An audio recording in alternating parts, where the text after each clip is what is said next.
Yay. Good evening and welcome to the City Council, Norman Utilities Authority, Norman Municipal Authority, and Norman Tax Increment Finance Authority, meeting of July 12th, 2022. Madam Clerk, would you call a roll? Councilmember Studley? Here. Councilmember Schuler? Here. Councilmember Lynn is absent. Councilmember Grant? Here. Councilmember Tortorello? Here. Councilmember Foreman is absent. Councilmember Holman? Here. Councilmember Peacock? Here. Mayor Heikkila? Here. Would you join me in the Pledge of Allegiance? I pledge allegiance to the flag of the United States of America and to the republic for which it stands, one nation, under God, indivisible, with liberty and justice for all. Thank you. Find my chair. All right. Item 1, consideration of City Council study session minutes of February 1st, February 15th, and March 1st, 2022. City Council conference minutes of February 2022, and City Council Norman Utilities Authority, Norman Municipal Authority, and Norman Tax Increment Finance Authority minutes of May 10th, 10/22. Golly, too many 22s. I need a motion to approve the minutes, please. So moved. Second. Thank you. There's a motion on the floor to approve the minutes. Council members, you may cast your votes.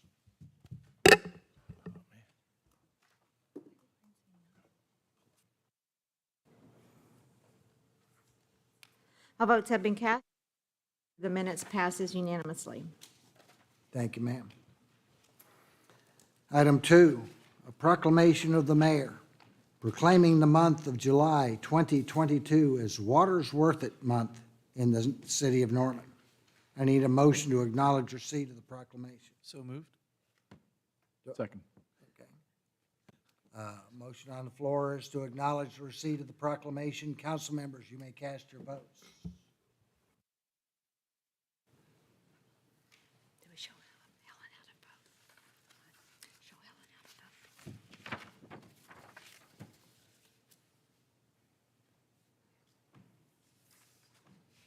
All votes have been cast, and the motion passes unanimously. Thank you, ma'am. Reading the proclamation. A proclamation of the mayor of the city of Norman, Oklahoma, proclaiming the month of July 2022 as Water is Worth It Month in the city of Norman. Whereas Water's Worth It Month is being promoted by the Environmental Control Advisory Board to help increase community awareness of Norman's most precious natural resource. And whereas Water's Worth It is a campaign by the Water Environment Federation to help answer questions about how our actions, attitudes, and things we most value are closely connected with water. And whereas Water's Worth It Month is one of the many ways to help promote the protection of Norman's water by increasing educational efforts, including the educational posts on various social media and electronic platforms, information in newspapers, and literature showing citizens how to conserve and protect water. And whereas water's worth our respect, communities are built on water. And whereas water's worth our effort, clean water is everyone's responsibility. And whereas water's worth our health, water is life. And whereas water's worth our future, dealing with an aging infrastructure. And whereas water's worth our passion as we find solutions for the 21st century.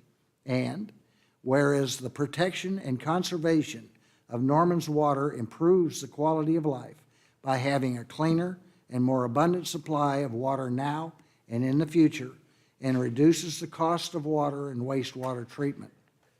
Now therefore, I, Mayor of the City of Norman, do hereby proclaim the month of July 2022 as Water's Worth It Month, and call upon all citizens and civic organizations to become knowledgeable and acquaint themselves with the problems involved in maintaining safe water.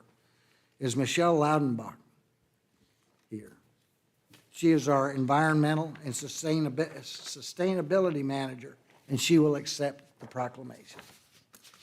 Thank you, ma'am. Good job.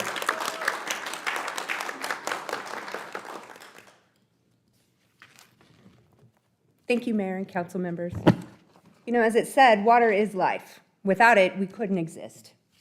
It's essential for our health, our economy, our quality of life. We all have a responsibility to protect and conserve it, to keep it clean for today and for the future. And we can all do things to make that possible. I encourage everyone to visit greennorman.org to learn about ways that they can help protect and conserve our valuable and most vital resource. And with the sweltering temperatures that we've been experiencing and their effects on our precious natural water resources, we can see that it's really relevant, highlighting July as Water's Worth It Month. Thank you. Thank you. Don't go too far. Item 3, a proclamation of the mayor proclaiming the month of July 2022 as Lakes Appreciation Month and the week of July 25th as Love Your Lake Week in the city of Norman. I need a motion to acknowledge the receipt of the proclamation. So moved. Second. Thank you. Motion on the floor is to acknowledge the receipt of the proclamation. Council members, you may cast your votes.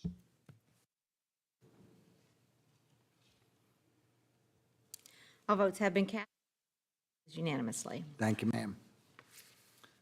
A proclamation of the mayor of the city of Norman, Oklahoma, proclaiming the month of July 2022 as Lakes Appreciation Month and the week of July 25th as Love Your Lake Week in the city of Norman.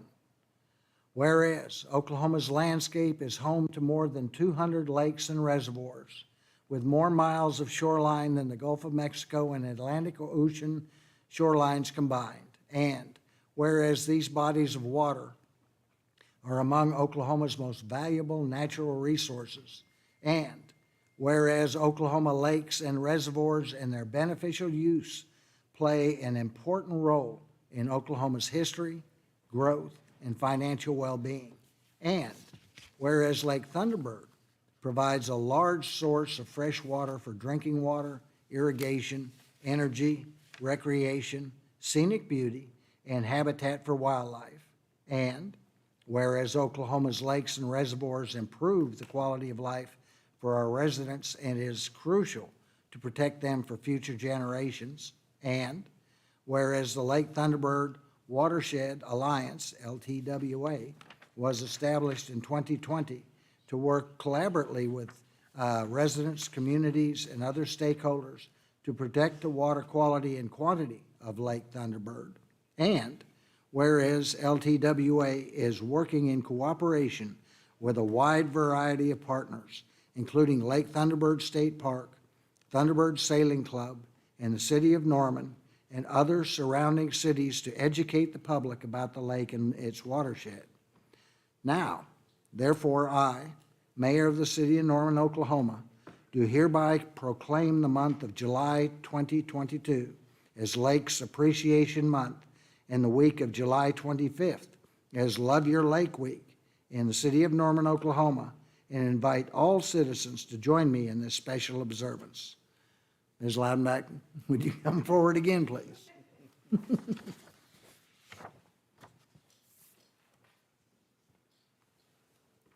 Thank you.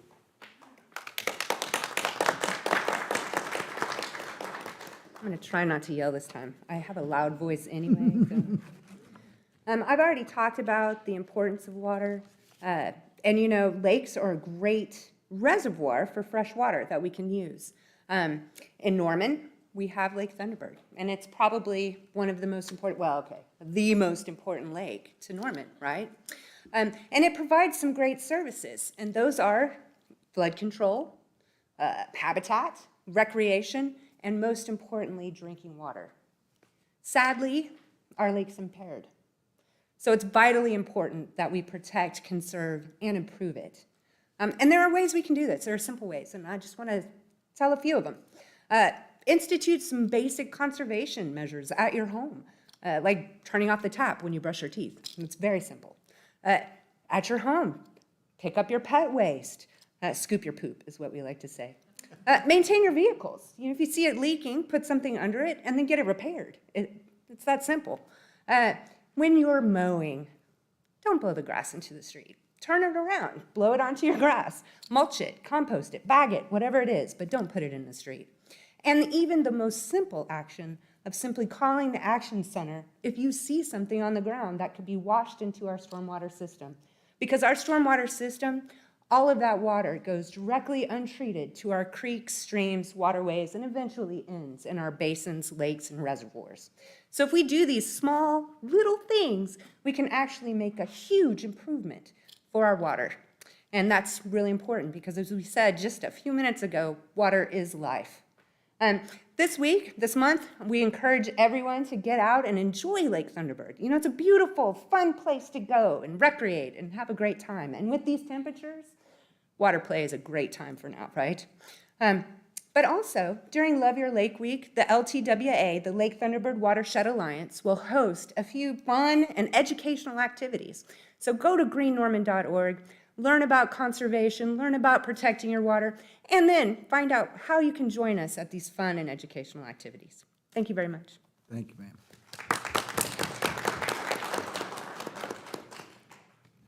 Next item is council announcements. Would you like to start with Ward 1? Hi, my announcement tonight is just a reminder of the council retreat that we have coming up on July 22nd and 23rd.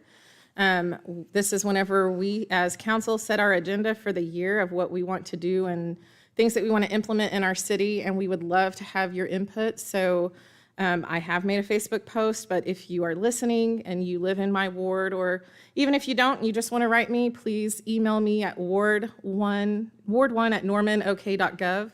I would love to hear your ideas that you have for the city. It takes a village to make this community, and we all have different ideas, and I'd love to hear it. So that's my announcement. Okay, I have a couple today. So we are actually in the midst of Eat Norman Restaurant Week, which is actually 10 days, not just 7 days, but a full 10 days. So that started back on July 8th, and it goes through the 17th. Funds raised through this 10-day period support food and shelter this go-around. You can find information on the Visit Norman app or their website about which restaurants and bars are participating. So go out and support local businesses. The other thing that we've got coming up is the summer sidewalk sales, which will start on the 15th and run through the 17th. And you can find out more about that on our chamber's website. And then we have a big street project that's coming to Ward 2 that is a much needed improvement. I've heard lots about this. So McGee Drive between Highway 9 and Westbrook Terrace on the southbound lane will start construction tomorrow. And this will be about a 4-month project, or about 120 days. So it will have some impacts for traffic, unfortunately, but the road there is buckling. And there's some, I think, like roots and different things that are under there. So it's a pretty significant repair work that they're doing. So I'm really excited for the residents in that area to have a better street moving forward. But there will be some detouring around that area. So just know that there will be some impacts. And then also to piggyback off of what Councilmember Studley was talking about, we do have a retreat coming up. And I would love to hear topics, things that we need to bring to attention. This is where we, again, do our planning for the next year. This is how we, come up with the topics that are going to be talked about in each of our committee meetings. And so we'll work through those over the next year. So if you have something that is pressing or something that's been on your mind that you would like to bring to my attention, please email me or send me a message. Shoot me a text, whatever is the best way for you to communicate with me. But ward2@normanok.gov is my email, and I'd be happy to hear all of your ideas. So thank you. Councilmember Grant? I was going to say, I posted about it in the Ward 4 page, but the Moore Lindsay Historical House Museum has a Sundown Town exhibit that runs from June 18th to October 29th. They extended it. It's free admission. I recommend it. I actually learned that Norman was a sundown town until 1967 through my participation on the ICS subcommittee. Also, I just got my iPad and my phone, so be patient with me as I catch up on all the things that you might have sent. That's it. Councilmember Tortorella? Yeah, we do have council retreat next Friday and Saturday, and if you go to my ward page, the Ward 5 page, I'll have there's a poll up that was up since this morning, and you can choose the items that you want as priorities for both Ward 5 and for the city of Norman, and that'll be up until Thursday of next week. This gives you the opportunity to go ahead and participate in civics. We're asking for your input, and this kind of guides us for the next year. So head to the Ward 5 main page and look for that poll, and just vote and select the ones and the items, and you can actually add items you want to discuss that aren't previously listed. So thanks. Councilmember Holman? Thank you. I also want to mention the retreat and encourage anybody in Ward 7 to reach out to me if you'd like. My city cell phone's on the website, and ward7@normanok.gov is my email. I'm happy to discuss topics or suggestions that I can bring up at the retreat. But I also want to mention that the retreat is a yearly opportunity for the council to plan for things, but it's also one of the really only opportunities the council has to be in a setting together and really get to know more about each other personally. We all have different lives.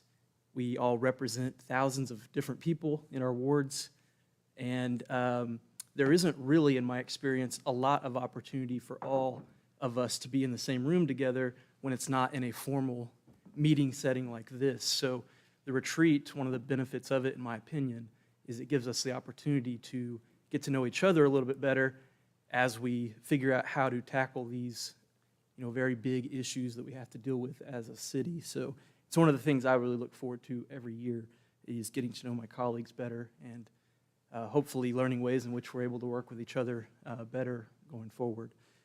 Also want to mention the water conservation and remind folks that we do have odd even watering all year round, and that it's just a good idea to conserve whenever you can, whenever possible. It is a limited resource, and as mentioned, the lake that we rely on for about 75% of our water is a classified impaired body of water. There are issues, and we need to be conscious of that when we're watering our lawns and doing things in the household.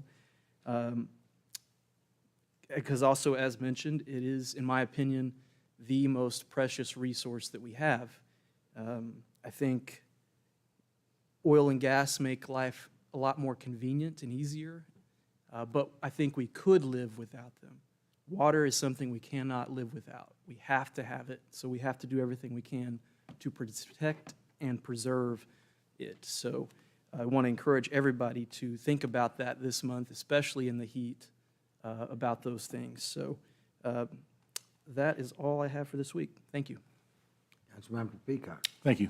Local government is the most important form of government because it's the closest to the people, and I think that's evidenced by all these comments up here about the retreat. So don't miss your opportunity. Let your voice be heard. Get out there and try to help us craft some impactful policy. And aside from that, I just want to say welcome to the team, Councilmember Grant and Mayor Hickler. Thank you, sir. All right, no comment from the mayor. Consent docket is the next item placed on the agenda by the city council. By unanimous consent, it can designate those routine agenda items that they wish to be approved or acknowledged by one motion. Staff recommends that items 4 through 18 be placed on the consent docket. Need a motion to place items 1 through 18 on the consent. Second. Have a consent. Motion on the floor is to place items 1 through 18 on the consent docket. Council members, you may cast your votes.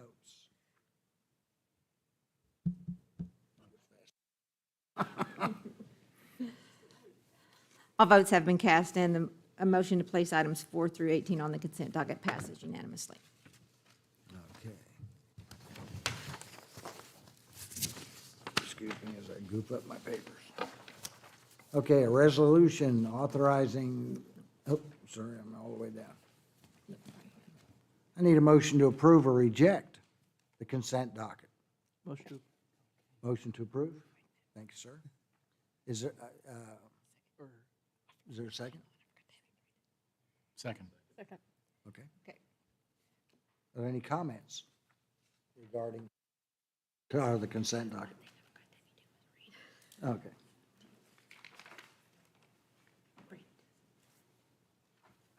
Councilmember Studley? I did have a question about, sorry. I did have a question about item, which one is it? City manager? 18, okay. So I did have a question about item number 18, if someone could clarify for us, because this is the vet that has had animals seized from him now a second time, correct? Correct.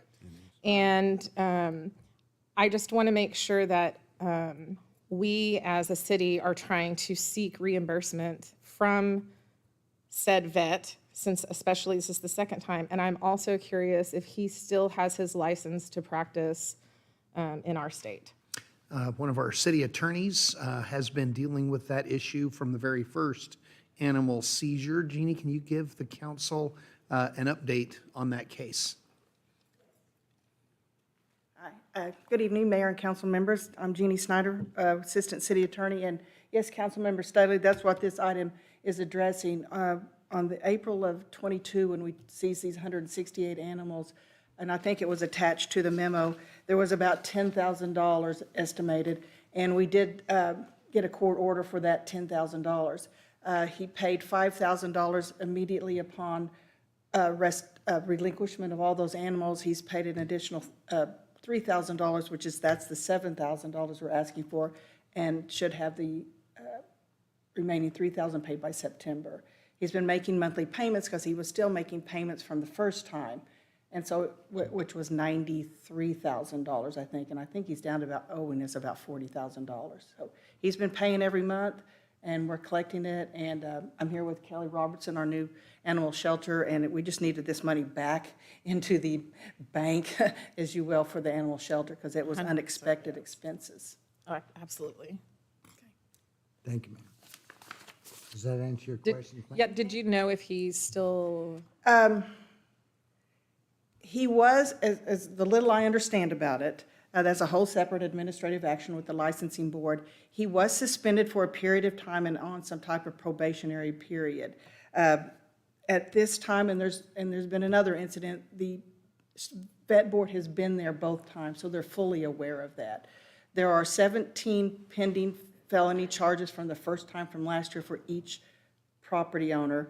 There are, it's my understanding, and Kelly has staffed it with the district attorney's office, there may be another 11 felony charges from this time for each one. It's those wheels turn a little slow because that's all in the district attorney's hands, and they've had some continuances for a variety of reasons, but do we at the city level have the ability to make him stop hoarding animals at his property? Not through the process that we've been doing. This process here is we file a bond application so we can get this money back. I mean, it started in the country, if you think back to kind of the Michael Vick situation with all those pit bulls, and then an agency has to pay for that. The agency takes the animals. We're responsible now to care and feed and provide veterinary care for that. And so it's a cost of care statute that is really swept across the country. So agencies like ours don't have to foot the bill. The taxpayer should not pay for the upkeep of these animals. It's not an easy, it doesn't just happen overnight, but we're really staying on top of it. I will say, I think Norman probably, these have been very unusual. There's been a large amount of animals, And I'll just take the moment to praise our animal welfare shelter Yes. staff. Kelly Robertson has joined us as the shelter. Everybody knows Kelly. She's a retired detective of over 20 years with the Norman Police Department. Trey Amrine, he's our shelter supervisor for the officers. We now have a full-time vet back on staff. They've made some organizational, but I mean, when you think you've got to go bring in 168 animals, from chickens all the way up, and it amazes me, because I go out just to look at them when they get in, and they find rescues. They've got such an excellent reputation within the state and other rescues. We've got some great community members that took all the chickens and stuff, and goats and pigs or whatever. They know who to call because they trust Trey and Kelly specifically. And so I do want to take the moment to say, we really probably, I believe, have the best animal welfare shelter in the state. We certainly have the highest live release rate. It hovers around 93 to 96%, and I don't think there's another city in the state that can match that. So they're on top of it. If you want a rabbit, we do have some right now. There are some rabbits down there, and they're kind of cute. But they find homes, and if they don't, Kelly cannot take them all home. She tends to want to do that. But I'm cautioning her, you can't take them all. But our shelter staff will also, on their own, take home animals. So I think I went outside your question. Hey. But I just wanted to praise them because appreciate it. our shelter has, in the last 10 years, has made such a drastic, unbelievable turnaround that I'm really proud to be the one that gets to stand up here when it's really Kelly and Trey do all the work. And the staff. We have an unbelievable staff. So. Thank you, and thank you, Kelly. Appreciate it. Does that answer your question? Are there any more questions on the consent docket? I'm looking for my place. The motion on the floor is to approve the consent docket. Council members, you may cast your votes.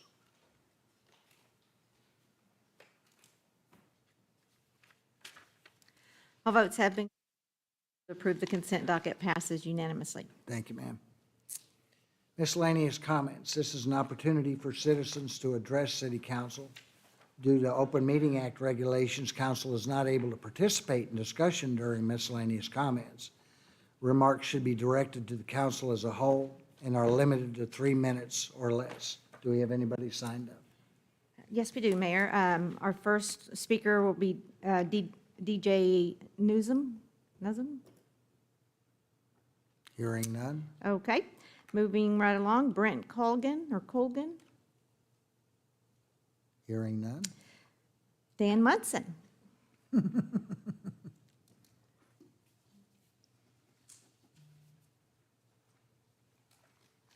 I'm Dan Munson from Ward 6. So you guys asked for some feedback about the council retreat, so here I am. And I typed up some things. So I'm going to talk about something that I've never talked about before, and I don't think anyone else has talked about, at least within the last couple of years. And that's reading comprehension levels in Norman Public Schools elementary. And so I just want to talk briefly about that. So I looked up the reading comprehension levels across our elementary schools.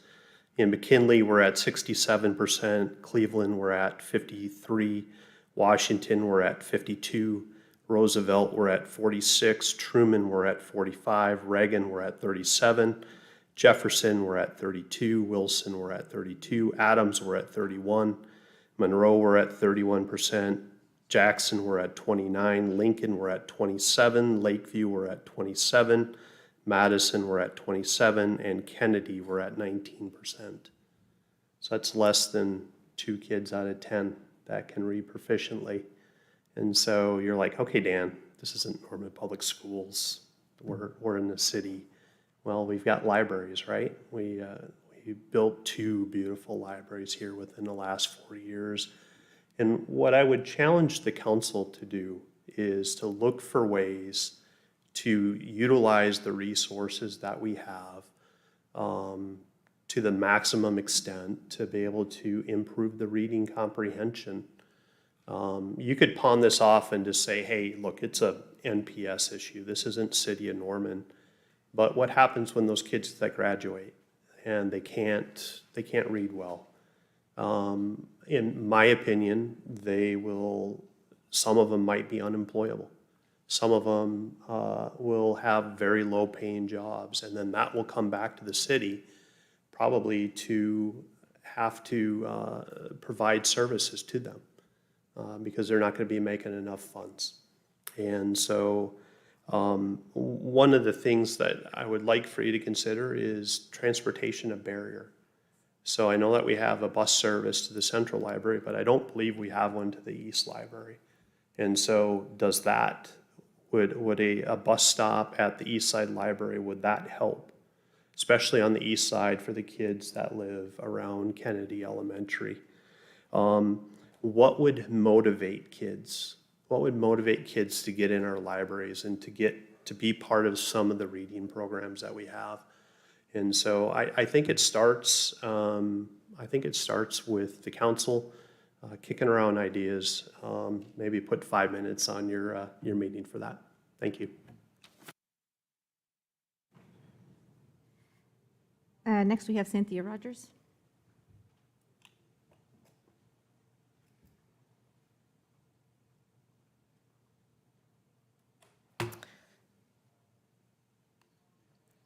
Cindy Rogers, still at 633 Reed Avenue, Ward 4.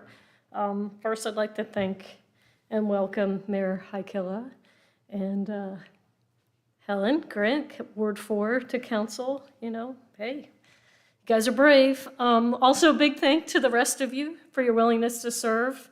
No, it's a very challenging job, and often, you know, I'm not the one thanking you, so here it is. You've been thanked.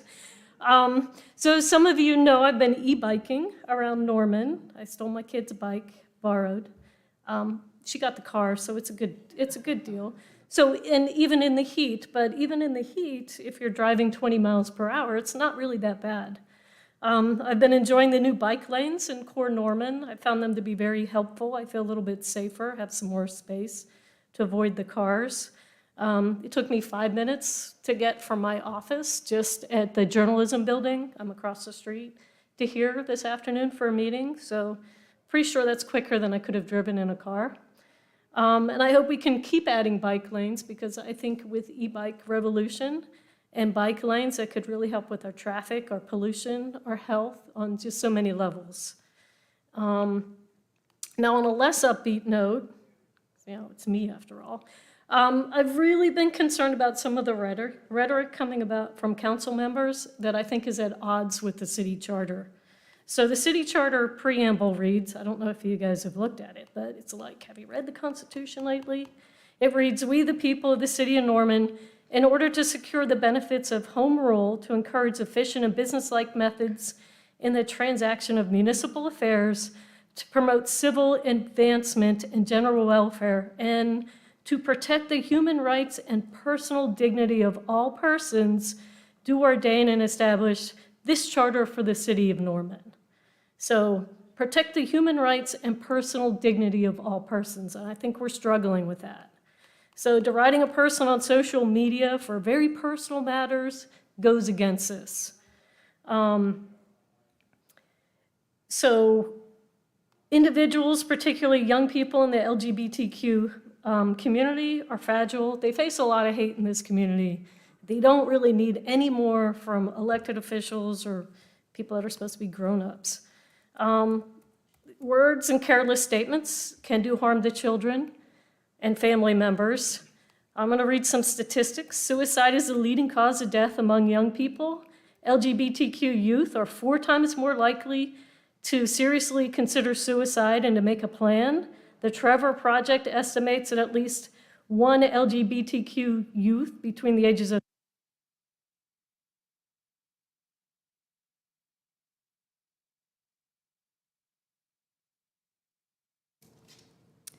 Susan Smith?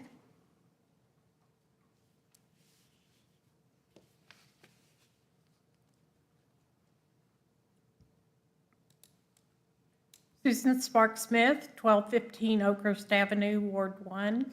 And wow, I think that was the shortest meeting ever.